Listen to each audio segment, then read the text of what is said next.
Salut à tous! Alors aujourd'hui, comme vous l'aurez deviné au titre de la vidéo et à mon visage nu de tout maquillage, on se retrouve pour un petit make-up. Je pense que vous pouvez voir que mes sourcils sont un petit peu plus intenses que ces derniers jours puisque je les ai déjà faits. Alors au niveau de la lumière, j'espère que ça va. On est en lumière naturelle aujourd'hui et j'ai un peu fermé parce que je pense que là vous voyez qu'il fait extrêmement clair.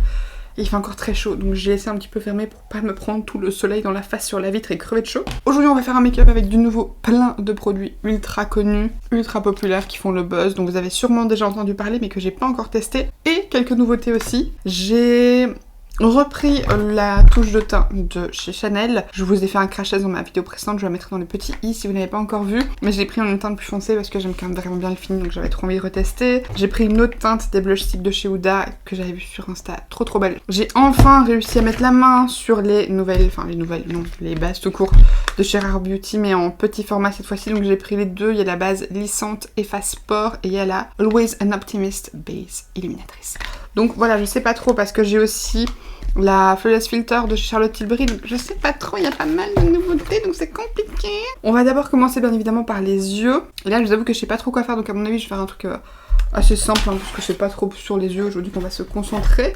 Donc j'ai envie de faire un petit liner un petit peu fumé, peut-être avec une petite bascule, je sais pas trop. Puisque j'ai enfin réussi à en faire une la semaine passée, je crois. Alors que la petite c'est un look qui me va pas du tout. Alors, je suis toujours assez dubitative, puisque j'ai des yeux assez en amande. Du coup, quand je ferme les yeux, c'est comme si mon coin interne passait au-dessus de mon ras de cils. Et donc du coup, ça fait une forme bizarre. Mais la fois passée, j'avais réussi à le faire et c'était mignon. Donc je me dis qu'on peut peut-être retenter. Let's do this, on va se mettre au boulot. C'est parti. Aujourd'hui, j'ai utilisé la base de chez Catrice, la Waterproof Eyeshadow Primer Mattifying. Franchement, je vous parlais de la Sauvage justement dans mon dernier haul. Pas dans mon dernier haul, dans mon dernier tuto. Enfin, si, dans mon dernier haul aussi. Peut-être pas. Peut-être que j'aurai encore un autre haul qui est sorti entre les deux, je sais pas trop. Et je vous disais que c'était pas la meilleure base non plus question tenue. C'est un peu mieux que la Péluise, mais que c'était pas parfait. Et franchement, oui, je confirme ce que je disais. Je l'ai porté une fois pour aller au boulot. Donc j'ai fini de me maquiller vers 9h. Et puis ensuite, on a été au resto. On a regardé une petite série avec nos collègues, etc. Donc on est resté traîner jusque vachement tard. Et le temps que je rentrais à la maison, franchement, mes yeux ils ressemblaient plus à rien. Mon mascara avait transféré partout, mes fards à paupières on les voyait quasiment plus. C'était pas glorieux quoi, donc voilà. Je vais venir prendre la palette Villains de chez Mad Beauty, que j'ai acheté chez Disney. Je suis trop contente, il y a que moi qui achète du make-up à Disney je crois, qui ressemble à ça, qui est super jolie. C'est une marque qui font plein de make-up, il y a pas mal de trucs Disney. Il y en avait une d'ailleurs Stitch aussi, mais la Stitch c'était une plus colorée, des trucs que j'avais déjà. Ça aussi, mais les lumières étaient vraiment jolies, donc je me dis qu'on va tester ça. Je vais commencer avec la teinte Bad, qui est du coup le fard couleur chair, avec mes petits pinceaux que je galère à trouver. Franchement je suis toujours pas fan du rangement là de chez Beauty Bay, enfin de chez Zoeva, et que j'ai commandé sur Beauty Bay. Pour avoir déjà utilisé cette palette, au cas où vous tomberiez dessus et vous vous demanderiez un petit peu si ça vaut la peine de l'acheter, je m'en suis déjà servi à 2 reprises, donc aujourd'hui c'est la 3e fois. Et franchement je suis très satisfaite, les fards lumineux sont super beaux, les nattes sont bien pigmentées, ça se travaille bien, franchement pas grand chose à dire quoi. Je vais reprendre la teinte... Est-ce que je fais ça avec des teintes un peu genre rose, rouge? Ah mais non, je vais faire ça avec des teintes chaudes parce que j'ai un crayon marron foncé. Donc non, plutôt la teinte Revenge en petite dose. Avant de prendre Revenge, je vais plutôt prendre la palette Charlotte Tilbury, c'est la Nude Gasm Face Palette qui ressemble à ça, vous la connaissez sûrement, elle est très connue. Je vais venir prendre en fait le bronzer le plus clair parce que j'aurai d'abord un truc vraiment léger en mode petit wash de couleur. Alors par contre, petit point, ces produits visage là ils sont super compressés. Je vous parle pour le visage mais ça vaut aussi si vous voulez vous en servir pour les yeux.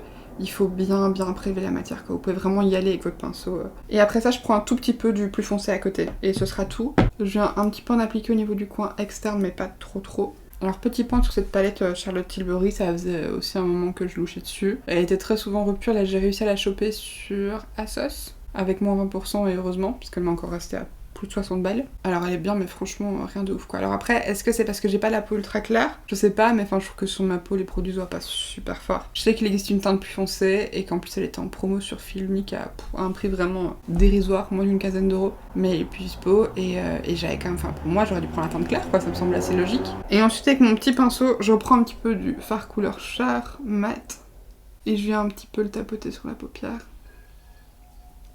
Je vous dis ça va être un truc vraiment très soft hein. Ensuite j'ai ce produit là de chez Colourpop que j'aurais jamais pensé acheter mais pareil il était dans la mystery box. C'est un Color Sticks, donc c'est un genre de fard à paupières crayon assez épais comme ça. Et là c'est un marron foncé dans la teinte Coffee Shop. Alors il est assez foncé mais quand vous le dégradez il est plus si foncé que ça et franchement ça se dégrade très facilement donc c'est plutôt cool. Je viens d'abord un tout petit peu étirer ma paupière et j'applique l'espèce de stick sur la moitié externe de mon œil. Alors je sais que c'est pas très bien d'étirer sa paupière comme ça, c'est quelque chose que je fais pas quand je mettrais de liner habituel. Mais quand je fais des fumées et tout comme ça ou que j'applique avec des crayons, Je me sens un peu obligée parce que j'ai la paupière quand même assez molle et là par exemple j'ai pas tiré. Et du coup je me suis foutu le pinceau dans l'œil parce que ma paupière se plie sur elle-même, c'est très très chiant. Quand j'ai plus trop de matière, j'estompe à peu près jusqu'à la partie interne et j'ai des larmes partout, c'est parfait. Et j'hésite pas à en remettre un petit peu au niveau de la partie externe.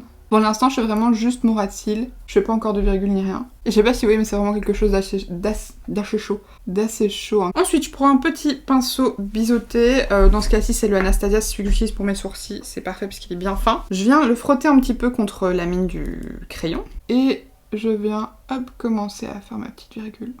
En faisant assez attention parce que comme j'ai les paupières tombantes, je veux pas que ça me fasse un vieux pli. Quand j'ai à peu près un truc similaire, je dis bien à peu près, je vais venir avec des petits fards. Alors franchement, j'utilise le Color Stix là de chez Colourpop parce que je l'ai, mais c'est pas du tout mon crayon préféré. Je trouve pas qu'il s'estompe ultra bien, je trouve pas que la couleur soit hyper ressemblante à ce que j'aurais aimé que ce soit de base. Et je vais du coup commencer avec le fameux fard Revenge de la palette Villains. Donc je le prends avec mon petit pinceau biseauté et je viens le mettre partout. Là, le but, c'est d'un petit peu tapoter partout pour faire une base. J'hésite pas à prendre un petit pinceau fluffy pour venir, hop, estomper le bazar. Ensuite, je viens prendre la teinte Karst qui est juste à côté pour un petit peu plus intensifier. Et j'hésite pas à prendre un petit liner, là c'est le Epic Ink de chez NYX en teinte brown.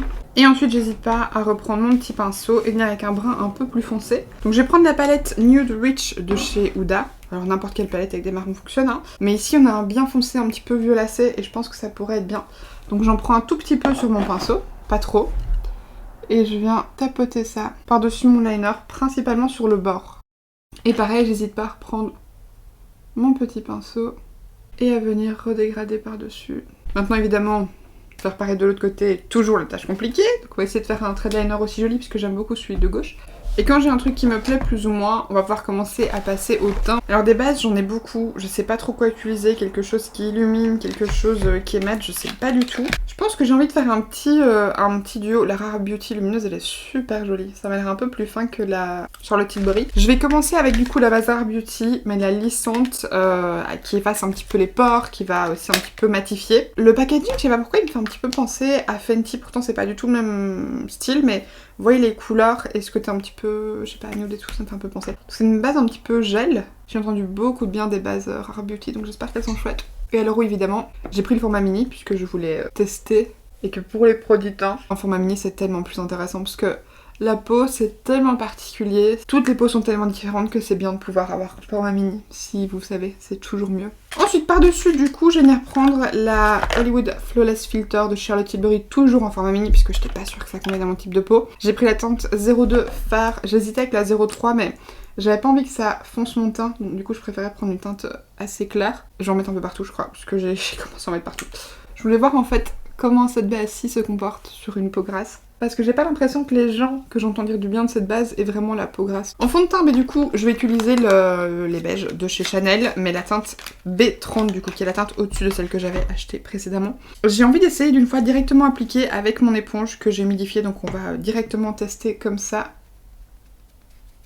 Mais je suis pas sûre que je vais kiffer pour ce produit-là. Je pense que c'est mieux d'abord l'appliquer au pinceau et d'ensuite venir estomper parce qu'en fait là ça absorbe tous les pigments, c'est pas top. Mais écoutez, c'est trop bizarre. La B30 c'est limite. Alors que sur Gabrielle, de la Chanel Loge de Gabrielle, ça se voyait limite pas sur sa peau quand elle l'appliquait. Alors que pourtant je pensais que Gabrielle avait la peau légèrement plus foncée que moi, très légèrement. Pareil dans ma vidéo, je vous dis que je devrais tester l'application au doigt, que je vous tiendrai informé. J'ai déjà reporté ce fond de teint pour 5-6 fois. Je n'ai toujours pas testé au doigt parce que j'aime vraiment pas et j'arrive pas à m'y résoudre. Je sais que je devrais, mais vraiment c'est trop dur quoi, c'est trop dur. Alors par contre effectivement je préfère avec cette teinte-ci, hein. C'est beaucoup plus flatteur sur ma peau. Autant les teintes trop foncées c'est pas flatteur, autant les teintes trop claires c'est pas flatteur non plus, je peux vous le dire. Ça vous grise le teint en fait, c'est ça qui fait que c'est pas flatteur, ça fait un teint un petit peu terne et tout. En anti-cerne je viens mélanger mon Shape Tape de chez Tarte avec un peu du Meteor You de chez Dose of Color que j'adore, mais il est très clair, donc du coup je suis obligée de le mélanger avec le Tarte pour un peu contrebalancer le côté trop blanc. Mais je sais pas trop si le concealer Dose of Color existe encore. Il me semble en fait que j'ai justement acheté en promo parce qu'il est arrêté. Mais c'est trop dommage parce que je trouve qu'il est splendide, il est très fin sur le contour de l'œil, pourtant il a une bonne couvrance. Il a un petit effet un peu lissant, je le trouve vraiment super beau cet anti-cerne. Alors je vais déjà poudrer mon dessous de l'œil, mais uniquement mon dessous de l'œil, que là ça fait plusieurs jours qu'à chaque fois je me dis ça et que je commence à poudrer ma joue, je ne sais pas pourquoi. Et là j'ai une nouvelle poudre qui a l'air super bien et qui est vachement innovante je trouve. C'est la nouvelle poudre Make Up Forever HD Skin Twist and Light qui a l'air vraiment pas mal. En fait le packaging ça se présente comme ça. Et donc en fait ce que vous devez faire c'est que là où vous avez le nom de la marque, vous savez complètement dévissée et l'intérieur de la poudre elle se présente comme ça avec un trou au milieu. Et donc en fait pour faire sortir votre poudre, vous pouvez tourner là en dessous, ça se décale un petit peu et ça laisse passer de la poudre que vous pouvez faire sortir au milieu. Et après ça, vous avez qu'à refermer pour que la poudre ne coule pas partout. C'est vraiment pas mal. Donc écoutez, je suis assez curieuse de tester. Donc là, moi, comme je prends ma poudre à la houppette, je vais en déposer un petit peu sur ma petite palette. Et donc en fait, dedans, vous avez 3 teintes. Vous avez une teinte un peu beige, une teinte rose et une teinte bleue. Donc c'est supposé un petit peu illuminer, fixer en même temps. C'est supposé être une texture fine qui assure un teint parfait, sans effet poudreux ni pailleté, effet ultra floutant et lumineux. Donc écoutez, je suis assez curieuse de voir ce que ça donne vraiment. On va déjà tester du coup sous le dessous des yeux. Donc je vais d'abord retendre la matière au niveau de mes cernes avec mon petit pinceau pour retirer tous les plis. J'ai pris, il me semble, la teinte la plus claire, la 1-0 Clear Light. J'hésitais avec la deuxième teinte, mais vu que je sais que mon dessous de l'œil fonce déjà toujours avec les poudres, j'avais pas envie de prendre une poudre un peu trop foncée. Cela dit, j'ai l'impression que c'est légèrement gris, du coup j'aurais pu prendre la teinte au-dessus. Mince, que si ça fait déjà ça au niveau de mon dessous de l'œil, ça fera ça à coup sûr sur le reste de mon teint. Écoutez, c'est pas trop mal, en tout cas ça illumine bien au niveau du dessous des yeux. Franchement, si je l'aime bien, je la prendrais peut-être en une autre teinte en soi. Mais j'ai quand même l'impression d'avoir des toutes petites paillettes dans la poudre. Pas du côté où j'ai bien estompé et tout, mais là quand je l'applique avec la houppette, je vois quand même quelques petites paillettes. Mais effectivement, je trouve qu'il y a un petit côté légèrement satiné. Donc là après sur une petite zone c'est compliqué à dire. Donc je vais faire le reste du teint et on recheckera par après voir si effectivement ça garde ce côté un peu satiné sur le reste du teint. On va passer au bronzer, blush, highlighter. Alors en bronzer crème, j'ai pris un petit kit comme ça avec 4 petits mini. Donc il y a une mini base lumineuse pour le teint. Et vous avez blush, bronzer, highlighter. Par contre, je sais pas si vous vous rendez compte à quel point c'est petit. Plus petit qu'un fard à paupières pour un peu vous montrer. C'est vraiment petit par rapport à ma joue. Donc écoutez, on va tester le bronzer. Je suis assez dubitative parce qu'il a l'air assez crémeux quand même. Et surtout lumineux et pas très pigmenté. C'est du coup de la marque RMS Beauty. C'est le Buriti Bronzer à l'huile de Buriti apparemment.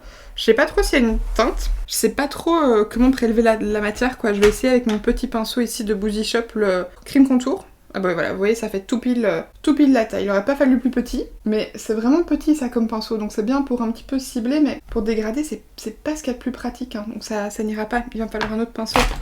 Est-ce que je peux tester avec le Contour Queen de chez Beauty Bay? Testons, oui le bout rentre, ça devrait aller. Alors par contre, je m'étais fait la réflexion en essayant de les swatcher sur ma main, c'est comme ça que je vous dis que je trouvais pas que c'était très pigmenté. Ça sent un petit peu la gouache, la peinture, enfin je sais pas trop, ça sent pas, en tout cas c'est pas du tout parfumé quoi. Moi personnellement c'est vrai que j'aime bien quand mes produits de maquillage sentent bon. Alors c'est pas mal, par contre je pense que c'est quand même quelque chose de très naturel. Et dû au fait que ce soit très lumineux, en fait ça reflète beaucoup la lumière donc j'arrive pas à savoir si j'en ai mis assez, si c'est bien estompé parce que j'arrive pas à bien voir le produit en fait, je vois que de la lumière partout. Cela dit, la matière a l'air de quand même bien se travailler parce que je prends pas des pinceaux très fluffy. Alors par contre, j'ai pas utilisé le bronzer Rare Beauty parce que je m'en suis servi dans ma dernière vidéo et je voudrais vous parler de ça. J'avais passé une commande sur Tarte notamment pour recommander mes Shape Tape. Je craquais depuis un petit moment, j'hésitais trop à commander leur blush et bronzer crème qu'ils avaient sorti déjà l'année passée je pense et qui avait l'air vraiment pas mal dans la gamme C. Et en fait, cette année, ils ont sorti le duo avec le blush et le bronzer donc j'étais ravie parce que vous savez que je suis en recherche de palette de teint qui me plaisent à 100% au niveau des teintes et qui soient super pratiques, et en palette crème j'avais rien. Et là je suis hyper contente, donc du coup c'est le Cream Cheek Duo et vous avez les teintes Pink Sands pour le blush et Seychelles pour le bronzer qui sont du coup des teintes je pense que vous pouvez aussi retrouver à l'unité. Et franchement le packaging je le trouve trop beau, ça fait très la durée, très macaron, c'est super beau, ça fait très quali, franchement c'est super joli, ça pèse un bon poids. Vous avez un miroir à l'intérieur et vous avez les deux produits dans lesquels il y a quand même une sacrée dose de produits puisque vous avez 6 grammes de blush et 6,9 grammes de bronzer. C'est autant en fait qu'un format à l'unité quoi, pour vous donner une idée. Les blushs Huda en full size c'est 3 grammes ou 3 grammes 5 je pense. Donc il y a vraiment pas mal de produits, je vous dis le packaging c'est trop beau. Et alors en plus ici ils vous mettent que c'est waterproof, à base d'acide hyaluronique, à base d'algues, aux pigments minéraux et testé dermatologiquement. Donc écoutez que du positif et franchement le bronzer comme le blush sont tous les deux très jolis. Du coup je vais en profiter pour vous montrer un petit peu le bronzer. Alors c'est des matières un petit peu plus sèches par exemple que celui que je viens de vous montrer de chez RMS Beauty. Ça se travaille bien, ça se fond bien dans la peau, c'est bien pigmenté. Le bronzer il est bien chaud comme j'aime. Le blush, c'est une petite teinte un peu corail, super belle. Si vous cherchez un chouette duo blush bronzer crème, franchement je vous le recommande et en plus il était pas hors de prix. Ensuite du coup comme blush, j'ai envie d'utiliser le nouveau petit blush de chez Huda. C'est la teinte Proud Pink. J'ai déjà ces deux-ci que je pensais être les seules teintes qui m'intéresseraient dans la gamme, à savoir Perky Peach qui est leur teinte la plus claire et Coral Cutie qui est super jolie. Alors Coral Cutie, Le truc qui était un peu bizarre, c'est qu'en fait, je pensais que ce serait une couleur vraiment corail, mais il y a un petit reflet légèrement rose dedans, et je suis pas très fan de blush rose, vous savez. Et celui-ci, le Proud Pink, je pensais que c'était vraiment rose, et du coup ça me plairait pas du tout, et en fait, je l'ai vu sur Insta ou sur YouTube, je sais plus du tout. Et effectivement, c'est rose, mais en fait c'est plus un corail. Et il y a un reflet doré absolument fantastique. Vraiment ce blush, il est magnifique. Je vais garder mon pinceau Contour Queen de chez Beauty Bay. Je vais juste en prendre un tout petit peu parce que comme je vous dis, il est ultra crémeux. Donc à mon avis ça va bien se mettre. Et effectivement c'est bien pigmenté. Et franchement le reflet comme ça me fait un peu penser au blush Orgasm que je n'ai jamais eu, donc je vous dis ça en sachant en fait juste ce qu'on en décrit. Que moi j'avais testé le blush Rose Gold de chez Sleek qui est supposé être un très bon dupe, mais qu'en fait je trouvais beaucoup trop pailleté et du coup pas du tout flatteur sur la peau. Et ça c'est un reflet et c'est plus satiné métallique, vous voyez c'est pas des grosses paillettes, donc je pense vraiment que ce sera mieux et plus adapté à ma peau. Ces blushs là je vous l'ai déjà dit hein, mais les blush sticks de chez Huda, c'est quoi exactement le nom? Les Cheek Tints, fabuleux. Ils se travaillent très bien, ils sont bien pigmentés mais en même temps pas trop, vous savez bien les estomper, même appliquer directement à même le stick ça fonctionne super bien. Les couleurs sont très chouettes, c'est juste assez fin que pour pas du tout mettre en avant la texture et tout. Et alors en highlighter, je suis trop contente. J'ai réussi à mettre la main sur le Beauty Wonder Tint Spotlight de chez Charlotte Tilbury, toujours sur ASOS. Je suis tellement contente. Il est super beau. J'en mets un petit peu à même le haut de la joue avec l'applicateur. Et ça, j'estompe au doigt. Je sais pas pourquoi, mais les highlighters crème, j'aime bien. C'est un des rares produits teint que j'aime bien appliquer au doigt. Je vais pas en mettre trop parce que vu que le blush et tout sont déjà très crémeux et très lumineux, on va pas abuser. Hein. Il va être temps de poudrer parce que je vois que c'est occupé de filer dans mes plis et tout. Enfin, dans mes plis. Pas dans mes plis mais dans mes rides sur mon front. Donc je vais venir reprendre ma poudre de tout à l'heure, la Make Up Forever. Toujours avec ma petite houppette et on va venir un petit peu poudrer. Je vais peut-être pas venir poudrer l'entièreté de ma joue. Mais là en tout cas je vais déjà poudrer tout le bas de mon visage. J'ai quand même l'impression que ça me fait un peu un teint gris-bleu. Hein. Je pense que j'aurais dû prendre la teinte d'eau dessus. C'est un peu clair. Je sais pas trop comment ça va ressortir chez vous. Mais ici je vois que ça grise un petit peu mon teint. Oh c'est trop dommage. Alors effectivement la poudre reste lumineuse parce que là au niveau de mon front, c'est d'ailleurs très perturbant, j'ai l'impression que mon front est encore tout brillant alors que j'ai poudré. Donc du coup vous avez vu là j'ai un petit peu touché pour voir.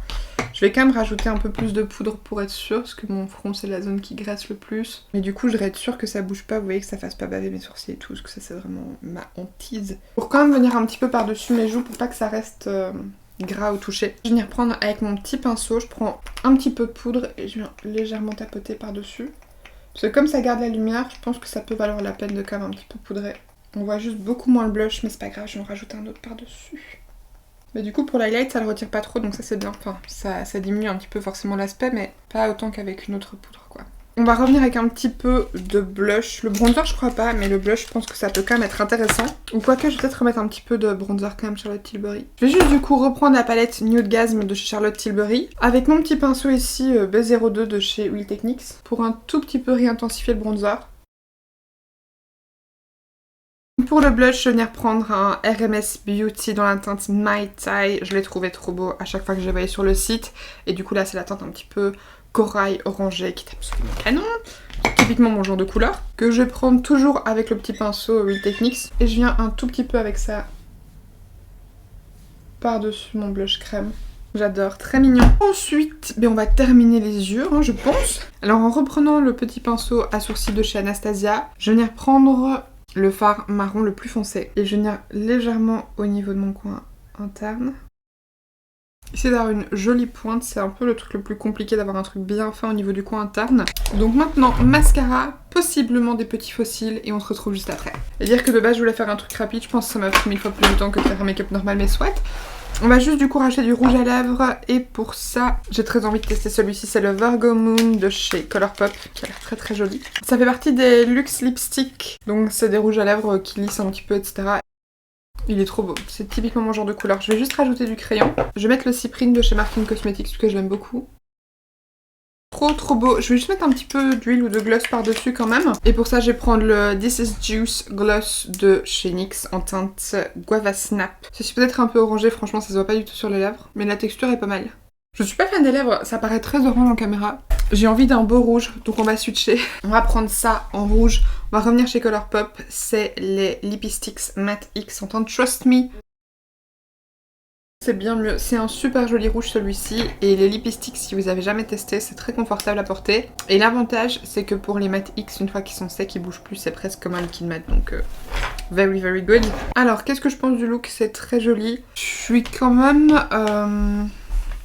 un poil pas sûr au niveau du teint, je trouve que ça fait quand même marquer, qu'on voit beaucoup. En fait on dirait que ma peau brille déjà et qu'elle est déjà couverte de sébum alors que c'est pas le cas et qu'au toucher elle est bien sèche. Cela dit, oui je trouve que surtout au niveau des ailes du nez ici, vous savez du début des joues et du front, je trouve que du coup on voit beaucoup la matière, la texture et c'est pas ce qu'il y a de plus flatteur. Le fond de teint Chanel il est très très chouette, je le trouve beau. Cela dit, peut-être qu'en combinaison avec cette poudre et avec tous les produits très lumineux, c'est peut-être pas le top. Je pense par contre que la poudre pourrait être très belle sur un fond de teint qui est déjà très mat, pour justement rapporter un petit peu de lumière et de douceur, etc. Juste à prendre une teinte un peu plus foncée, parce que là je pense que c'est quand même clairement trop clair. Du coup voilà pour le make-up du jour, j'espère que ça vous aura plu. On aura testé pas mal de produits qui font vraiment le buzz et qui sont super praised sur les réseaux sociaux. En plus de quelques petites nouveautés. On va s'arrêter là, merci beaucoup d'avoir pris le temps de regarder cette vidéo jusqu'au bout. J'espère en tout cas que le résultat vous plaît et que la vidéo tout court vous a plu. Si c'est le cas, comme d'habitude, n'hésitez pas à la liker et à vous abonner en cliquant juste en dessous si ce n'est pas encore fait. Et puis quant à moi, d'ici la prochaine, je vous fais d'énormes bisous. Bye.